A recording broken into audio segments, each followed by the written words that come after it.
Moi, j'aimerais en venir au fond du sujet et, comme c'est un peu une intervention en termes d'introduction, essayer de poser un certain nombre de questions de fond sur lesquelles nous devons nous arrêter et essayer aussi de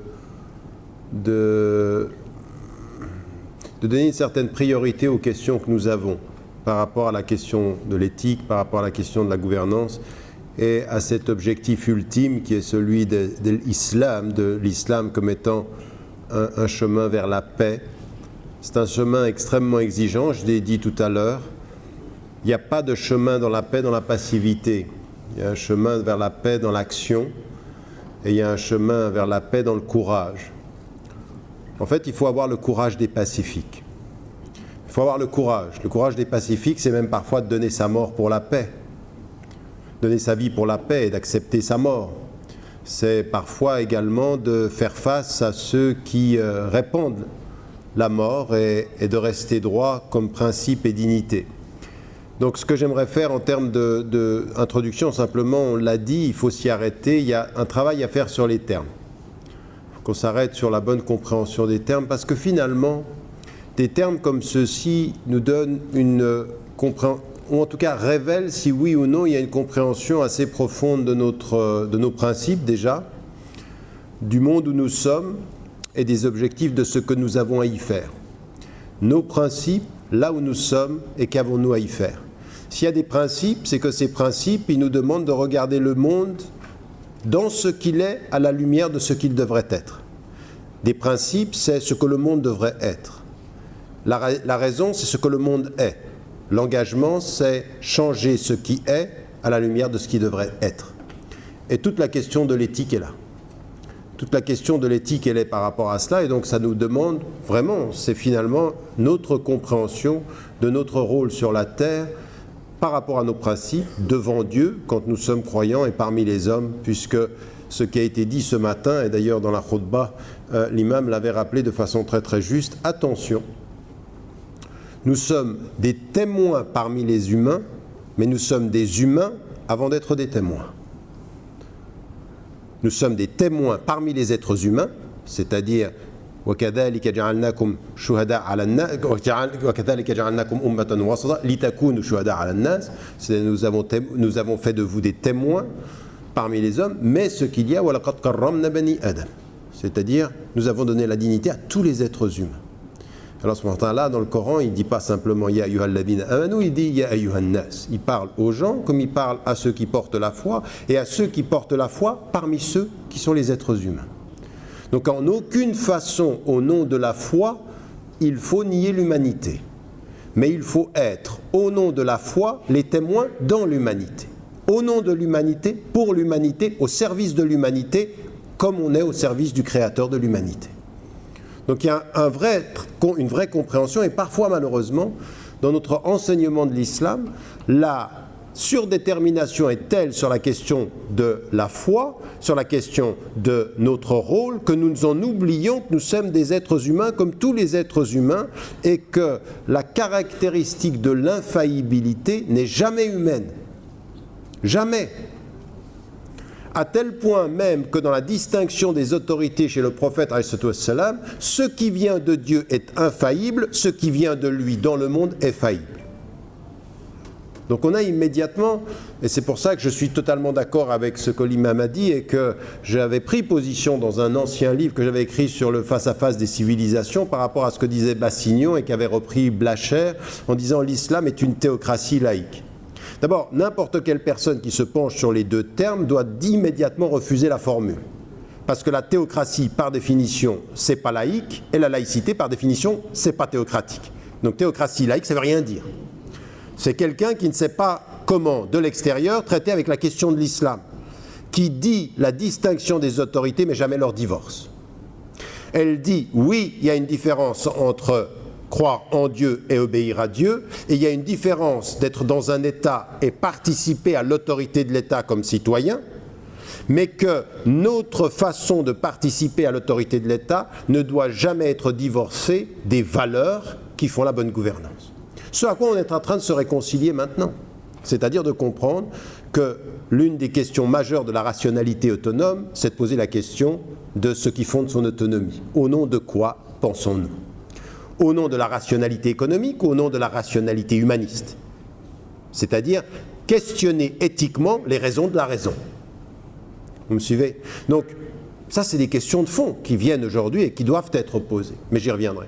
Donc, en l'occurrence, ici, il faut qu'on s'arrête sur les termes, puis ensuite, il faut qu'on pense à la pratique, comme la gouvernance, et puis la question de la paix fait partie des objectifs. Alors, moi, j'aimerais m'arrêter à un moment donné sur cette question de l'éthique, parce qu'on l'a vu ce matin dans la discussion, qui était extrêmement intéressante, parce qu'effectivement, c'était complémentaire entre le cher Chawki, ce qu'il a mis en évidence dans la relation, et ce qui a été mis en évidence par le professeur Lee également. C'est des vraies questions sur la verticalité, l'horizontalité et la notion de l'intimité. Ça, j'ai trouvé que c'était tout à fait pertinent. Et puis, ce qui a été mis en évidence par Marwan, des choses auxquelles j'adhère totalement, à savoir, attention à ne pas qualifier des activités, mais à questionner éthiquement l'ordre de ces pratiques. C'est-à-dire, qualifier l'économie en disant économie islamique, on n'a rien résolu. Mais poser la question de l'éthique islamique en économie ou de l'éthique en médecine, c'est autre chose. C'est déterminer la bonne maîtrise d'un champ de savoir et questionner le savoir au nom des valeurs.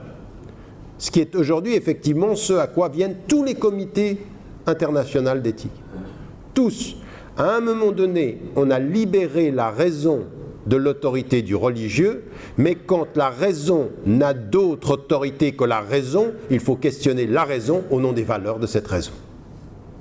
C'est aujourd'hui ce qu'on est en train de voir partout. C'est-à-dire quand la raison est autonome, son autonomie doit être questionnée de façon critique parce qu'elle peut nous amener à une gestion irrationnelle de la raison. C'est-à-dire que c'est dans trop de rationalité sans questionnement éthique, on en arrive à de l'irrationnel, c'est-à-dire à une gestion fou. C'est quoi l'irrationnel? C'est finalement gérer le monde comme on le gère en sachant que si on continue comme ça, on détruit tout le monde. Le monde est en situation de destruction potentielle parce que nous avons une raison qui n'a pas d'autre autorité qu'elle-même, c'est-à-dire pas d'autorité que son propre fonctionnement, et là on n'a pas d'éthique qui la questionne. Donc, ce qui est important dans l'akhlaq, vous savez, le mot arabe akhlaq ne veut pas exactement dire éthique dans la tradition grecque.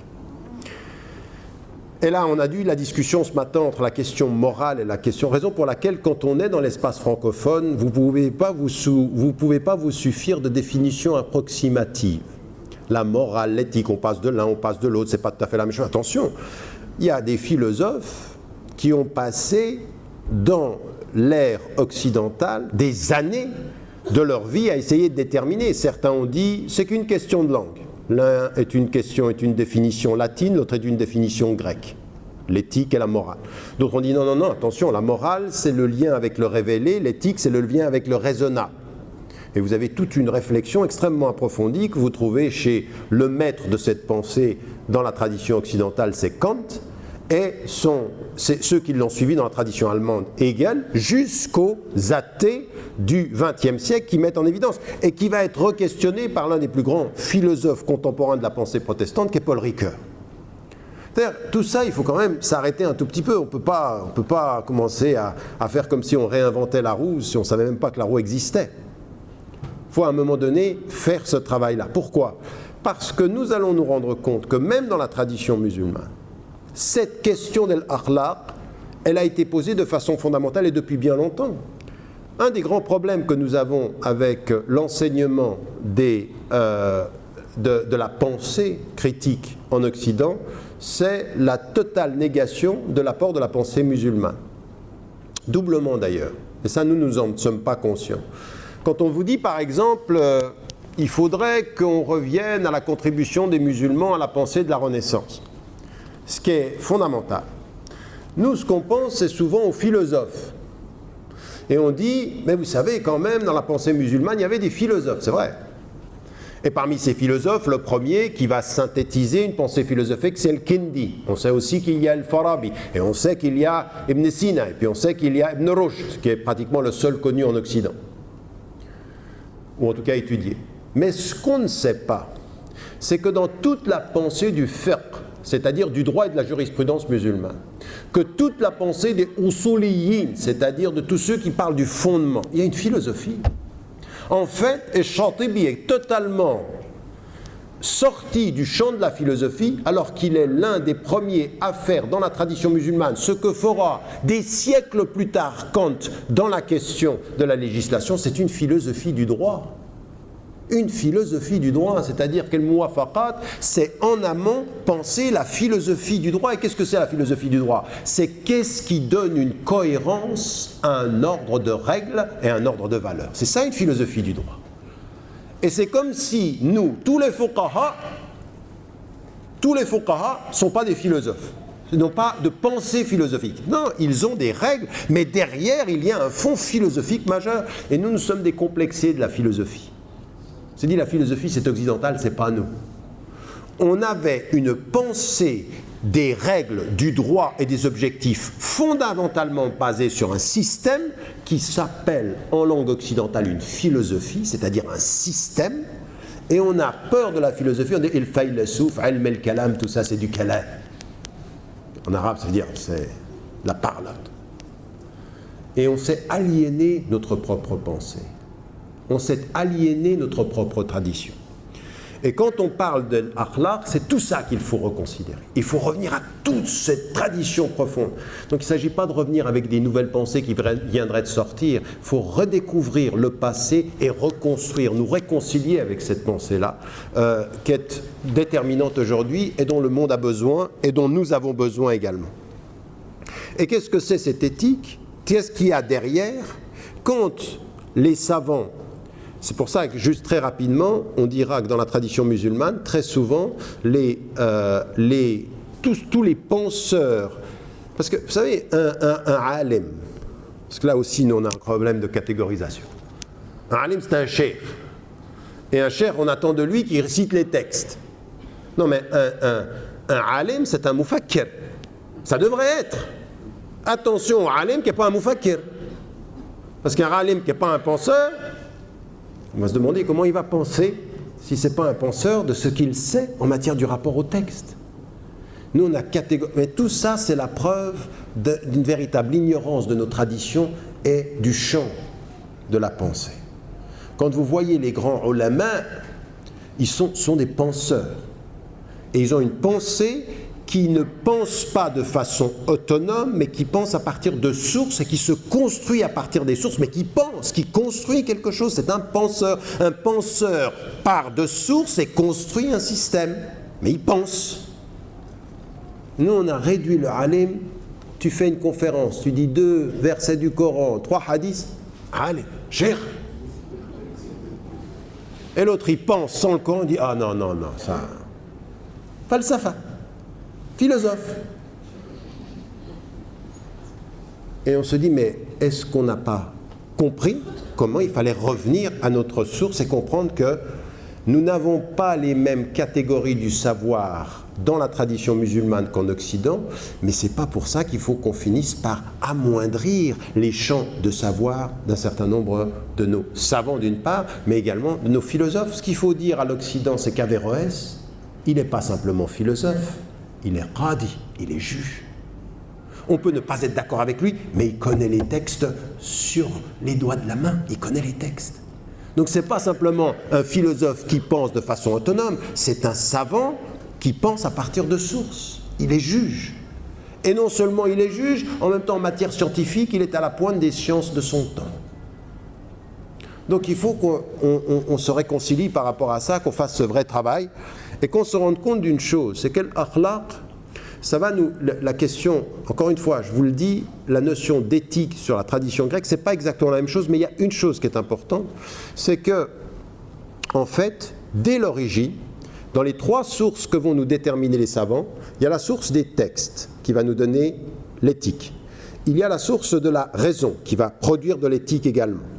Et il y a la source de la nature qui va aussi produire de l'éthique. C'est-à-dire que dans l'ordre de la nature, il y a des raisons dans la nature qui produisent une éthique. C'est-à-dire, par exemple, vous ne touchez pas à l'ordre naturel, car l'ordre naturel, c'est el-khalq qui vient min el-khalaq. Et donc, de cela, vous avez une éthique. une éthique du respect de ce qui est. Je vous donne un exemple. Parce que là, vous pouvez penser à la nature, mais quand Allah subhanahu wa ta'ala, il vous dit Dieu, il vous dit, s'il avait voulu, il vous aurait fait une communauté.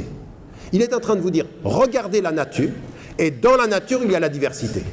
Toi, si maintenant tu viens avec ta raison, tu dis, moi, je suis pour la tolérance, eh bien, tu t'assieds, tu n'as rien compris. Pourquoi? Parce que la tolérance, c'est le choix rationnel d'accepter l'autre. Allah subhanahu wa ta'ala, il te dit, avant que tu puisses, toi, accepter de tolérer, je t'ordonne de comprendre que j'ai voulu la diversité, tu la respectes. Donc, dans l'ordre du divin, il y a le fondamental respect que tu dois à l'autre qui n'est pas comme toi. Pourquoi? Parce que s'il avait voulu, on serait tous pareils. Il ne l'a pas voulu, tu obéis à l'ordre de la création qui te dit respect de la diversité.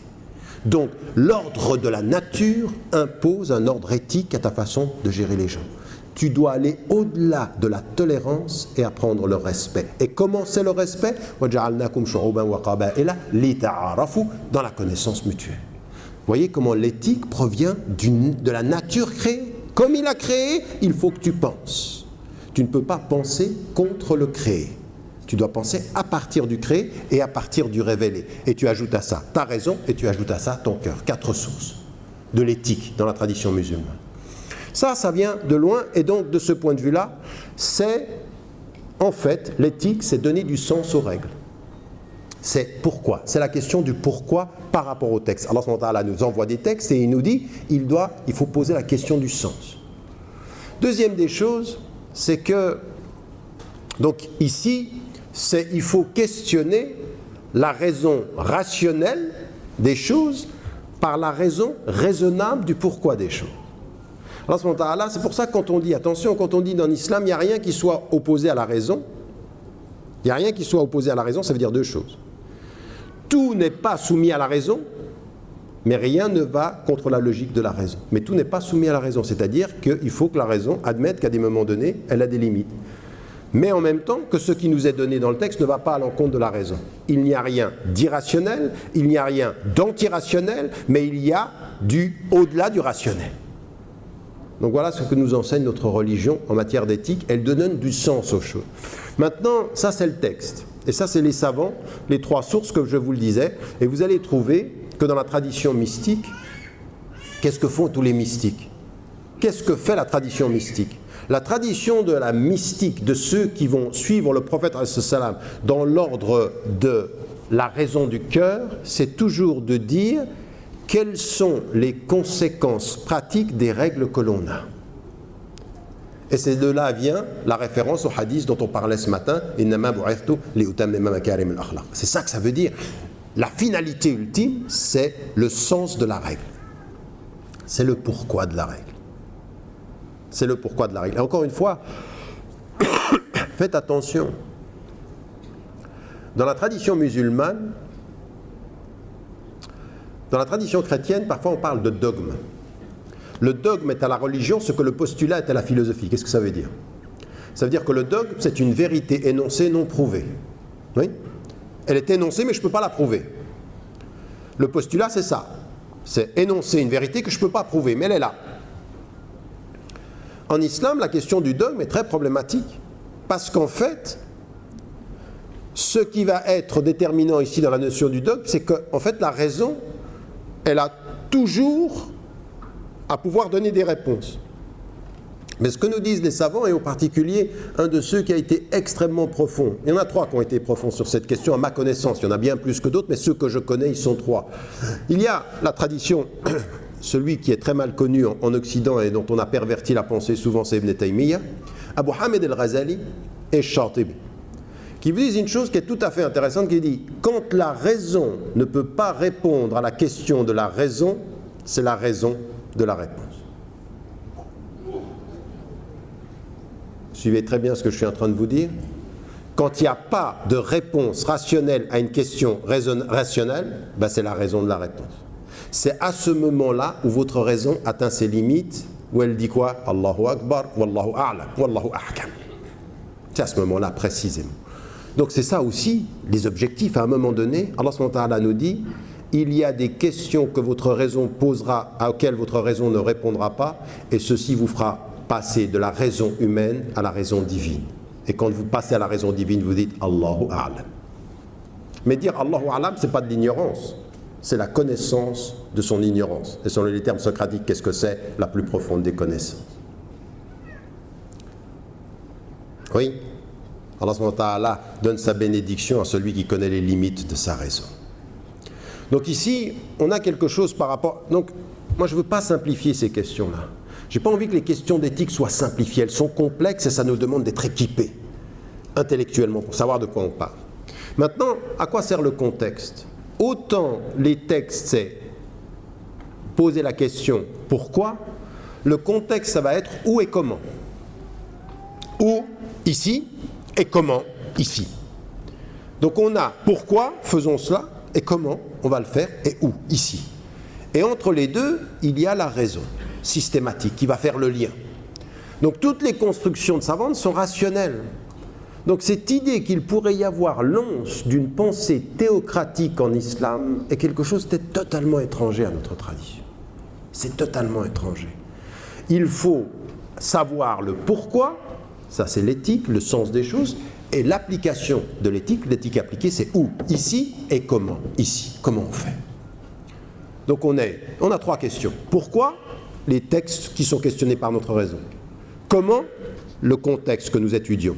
Où? Ici, là où je suis. Donc il faut avoir l'humilité du lieu, la compréhension de l'environnement et la rigueur de l'objectif. Voilà ce que c'est que l'éthique appliquée là où nous sommes et ce qui a été dit en évidence, mis en évidence.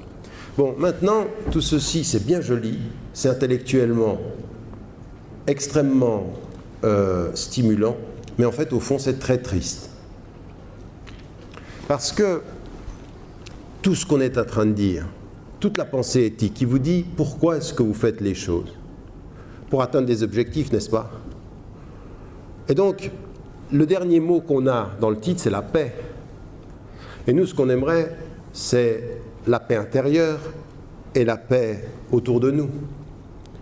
Et en fait, toute notre pensée éthique, elle est pourquoi? Pourquoi on le fait? Pour répondre à l'appel d'Allah subhanahu wa ta'ala, qui nous a donné l'iman, la foi, et qui nous a donné avec la foi. Qu'est-ce que c'est l'iman? C'est l'aman, c'est l'espace de paix, c'est l'espace de sécurité. Quand est-ce que nous nous sentons bien?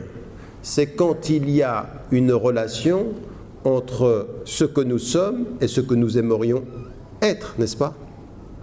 L'éthique mesure quoi exactement? À quoi sert l'éthique? Si elle dit pourquoi, elle dit où, elle dit comment. Quand vous pensez de façon éthique, vous pensez l'écart qu'il y a entre ce que vous êtes et ce que vous aimeriez être. Ce que vous faites et ce que vous devriez faire. L'éthique, c'est la lucidité. El Furqan, quant à la contradiction qu'il y a entre ce que je suis et ce que je devrais être. Quand Allah subhanahu wa ta'ala, il dit Inna hadha al-Qur'an nazala bihuzn. Quand il dit ce Coran, il est descendu avec de la tristesse. Quand il dit ce Coran, Inna sanulqi alayka qawlan thaqila, on va faire descendre sur toi des paroles lourdes. Il veut dire quoi? Il veut dire que quand tu reçois la révélation, tu vas mesurer ce que tu es et ce que tu devrais être. Et quand tu mesures ce que tu es, ce que tu devrais être, si tu es lucide, il y a de quoi être triste. Et quand on regarde nos sociétés, parce qu'on peut s'asseoir ici et dire « Mais les musulmans, on a de si beaux messages et regardez ce qu'on fait. » Mais de tout temps, la pensée éthique, qu'est-ce qu'elle dit? Elle dit « Vous les musulmans, comme d'ailleurs vous les êtres humains, regardez vos contradictions en face. » L'éthique, c'est la pensée lucide. C'est qu'est-ce que l'on fait, qu'est-ce que l'on devrait faire. Et quand il est dit cette dimension de Allah subhanahu wa ta'ala, quand il envoie sa lumière, ce qui a été dit ce matin, cette nourun ala nour, cette lumière qui vient nous dire, la lumière qu'est-ce que c'est? C'est une lumière du discernement qui dit écoutez, vous savez où vous êtes là, et voilà ce que vous devriez être. Toute la pensée éthique, elle va faire quoi? Regardez nos contradictions en face, mais pas regarder nos contradictions comme des défaitistes. Regardez des contradictions comme des courageux. C'est-à-dire des gens qui se lèvent et qui regardent leurs contradictions en face. L'éthique, c'est un appel à la conscience lucide et courageuse. Regardez-vous en face. Regardez-vous en face. Et s'il y en a un d'entre vous qui se regarde en face et qui n'est pas triste, c'est qu'il se regarde mal en face. Parce que quand on se regarde en face, il y a de quoi être triste. Non pas simplement collectivement, parce que là on dit regardez les musulmans, notre société, tout ça, c'est vrai. Maintenant prends un miroir, tu rentres tout seul dans ta chambre et tu te regardes bien en face. T'es heureux? T'es content? Ou il y a de quoi être triste? Oui, je vais finir. Il y a de quoi être triste, n'est-ce pas? Cette religion, elle nous dit la lucidité, c'est toujours de la tristesse. Toujours. Mais il y a une chose qui nous sauve, c'est que Huwa ar-Rahman. Allah subhanahu wa ta'ala est le Rahman. Parce que s'il devait nous juger sur ce que nous sommes, c'est plié. Il n'y en a pas un d'entre nous qui est sauvé. Si c'est sur ce que nous sommes, c'est plié. L'affaire est entendue. Maintenant, c'est Huwa ar-Rahman. Et sa miséricorde, c'est ce qui nous sauve. C'est-à-dire de savoir que lui ne juge pas sur l'écart, il juge sur l'intention de le réduire. Écoutez bien ce que je viens de dire. Allah subhanahu wa ta'ala, il nous dit la bonne nouvelle, c'est ça. La bonne nouvelle, c'est je ne vous juge pas sur vos contradictions, je vous juge sur l'effort que vous faites pour les réduire. Vous allez mourir en contradiction. Vous dites qu'il ne faut pas mentir, vous allez mentir. Vous dites qu'il ne faut pas tromper, vous allez tromper. Vous dites qu'il ne faut pas voler, vous avez sans doute volé. Vous dites qu'il ne faut pas... Vous allez faire tout le mal, vous allez le faire. La question est, mais c'est pour ça qu'il y a le hadith de cet homme qui a tué 100 personnes et qui a fait un pas de plus vers le pardon, et là il est dans le pardon. Pourquoi? Parce qu'Allah, c'est l'intention qui te mène, c'est rahma, c'est ça. Et nous, c'est ce à quoi nous sommes. Donc c'est ça notre force. Notre force, elle n'est pas dans j'ai dépassé mes contradictions, c'est l'effort que l'on fait pour s'approcher de la bonne éthique, du bien. C'est-à-dire essayer de se remettre à sa rahma. Rahmatullah. Et ce travail-là, ça s'appelle comment? Ça s'appelle un travail de réconciliation. Essayer de se réconcilier avec soi. Vous savez, le prophète, il te dit Kun fi dunya ka'annaka gharib aw 'abiru sabil. Allah il dit sois sur la terre comme si tu étais un étranger ou comme si tu étais un passant. Ça veut dire quoi ça? En fait, spirituellement, toute personne qui se réconcilie avec soi sera étrangère au monde, d'une certaine façon. Mais toute personne qui est chez elle dans le monde sera étrangère à soi. Oui? Toute personne qui essaye de se réconcilier avec elle-même, il y a quelque chose dans ce monde, c'est étranger. Parce qu'il y a trop de mal, il y a trop de contradictions. Donc se réconcilier avec soi, c'est s'éloigner du monde. Mais quand on est bien dans ce monde, alors on est étranger à soi. Il faut vraiment être loin de soi pour être bien dans le monde. C'est-à-dire être dans el-rafla. Et c'est là où la rahmatullah va nous donner un discours très positif. Vous savez, il y a un verset qu'on a très mal étudié et pas assez. وَإِذْ قَالَ رَبُّكَ لِلْمَلَائِكَةِ إِنِّي جَعَلُ فِي الْأَرْضِ خَلِيفَةً. Quand Allah subhanahu wa ta'ala a dit je vais mettre sur la terre un khalifa, c'est-à-dire quelqu'un qui va avoir la vice-gérance du monde. أَتَجْعَلُ فِيهَا مَنْ يُفْسِدُ فِيهَا وَيَسْفِكُ الدِّمَاءَ. Est-ce que tu vas mettre sur la terre quelqu'un qui va la corrompre et qui va faire répandre le sang? Écoutez bien ça. Parce que c'est là où aujourd'hui on voit l'islam politique et les islamistes sont revenus sur cette question-là. Il y en a certains, ils ont commencé à dire, vous savez quoi, si on prend le pouvoir, on commence par la charia. Et on va appliquer, et là, ça va, on va appliquer.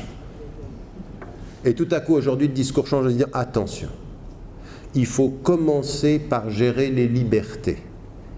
Et les libertés, elles ne peuvent être octroyées aux individus que quand on leur fait confiance. Et écoutez bien ce qu'Allah subhanahu wa ta'ala dit aux anges. Les anges, ils connaissent les hommes, ils disent, ils vont tuer, ils vont corrompre, et tu les mets sur la terre. Allah subhanahu wa ta'ala, qu'est-ce qu'il dit? Qu'est-ce qu'il dit? Je sais ce que vous ne savez pas. Il veut dire quoi par là? Je sais qu'il faut corrompre, mais j'ai confiance en ce que le potentiel humain peut être, plutôt beaucoup plus que votre savoir. Faites attention à ça. Le grand problème des musulmans aujourd'hui, c'est qu'ils se font si peu confiance qu'ils font peu confiance à leurs proches. On a peu confiance en nous. Alors qu'est-ce qu'on fait quand on a peu confiance? On enlève les libertés et on impose des règles. Aujourd'hui, l'éthique, c'est offrez la liberté, donnez l'éducation et faites confiance. Allah, il sait qu'on va corrompre, il sait qu'on va tuer, mais il y a quelque chose, ne prenez pas la liberté des gens. Ne prenez pas la liberté des gens. Mais pour offrir la liberté dans la confiance, il faut donner aux gens les moyens de leur liberté. Et les moyens de leur liberté, ce n'est pas de les empêcher de penser, c'est de leur donner les bons moyens de penser, raison pour laquelle l'éducation commence. Je finis. Donc ici, ce que j'aimerais mettre en évidence, dans toute cette question d'éthique et de gouvernance, c'est là où vous comprenez que sur la question de la gouvernance, à la lumière de toute cette question d'éthique, il faut vraiment que la gouvernance ne soit pas liée à des règles qu'on impose, mais à des principes qui sont des principes de délégation de pouvoir, de confiance, de liberté. Il faut qu'on en vienne à cela, mais pour qu'on en vienne à cela, il faut se donner les moyens éducatifs, les moyens sociaux, les moyens collectifs et spirituels de ce travail-là. Et ça, c'est une réconciliation que nous devons avoir avec nous-mêmes, avec nos principes, et avec aussi notre tradition, parce que malheureusement, nous ne travaillons pas avec ces traditions-là. Et j'aimerais juste, le dernier mot, j'aimerais dire une chose. Dans ce qui se passe aujourd'hui, au niveau, je ne vais pas répéter ce que j'ai dit tout à l'heure sur la notion de paix qui demande des gens courageux. Mais j'aimerais quand même dire une chose. Si vous voyez ce qui se passe au Moyen-Orient aujourd'hui et si vous voyez ce qui se passe en Asie, vous savez, malheureusement, même vous, ici en Afrique, vous êtes trop centré sur les expériences du Moyen-Orient arabe. C'est-à-dire que ça vient de l'Égypte, ça vient de la Tunisie, le Moyen-Orient, et puis parfois de l'Afrique. Et même en Afrique du Nord, et même au Moyen-Orient, on se regarde trop. Et on n'étudie pas assez les autres situations internationales. Et il y en a, par exemple, des choses sur lesquelles on passe peu de temps. Si on avait plus étudié ce qui s'est passé en Indonésie durant les 15 dernières années, ou ce qui se passe aujourd'hui en Malaisie, ou ce qui se passe dans l'autre monde, c'est-à-dire l'autre déplacement, on se rendrait compte qu'il y a énormément d'expériences qui ont été tentées ou de situations que si on les étudiait, on se rendrait compte qu'il y a des expériences qui se passent là-bas dont nous payons le prix, parfois positivement et parfois négativement. Et aujourd'hui, la vraie question sur la question de la gouvernance en tant que musulmans, nous n'avons aucun modèle à proposer. Aucun. Nous n'avons que des principes et que des objectifs. Il n'y a pas de modèle issu de la pensée musulmane en matière de gouvernance. Il n'y en a pas. Et s'il y en a un dans la salle qui en a un, eh bien, il faut qu'il vienne nous le montrer. Nous n'avons pas de modèle. Nous avons des principes et des objectifs. La pensée musulmane contemporaine devrait penser la gouvernance à partir de ces principes, à la lumière des objectifs, mais de façon nouvelle, avec tout ce dont je viens de parler, la question de la liberté, la question de la confiance, la question des priorités, et Inch'Allah, ça doit être un chantier qui fait partie de nos discussions ici au CIMEF. Wallahu a'lam wa a'la wa ahkam wa salamu alaykum.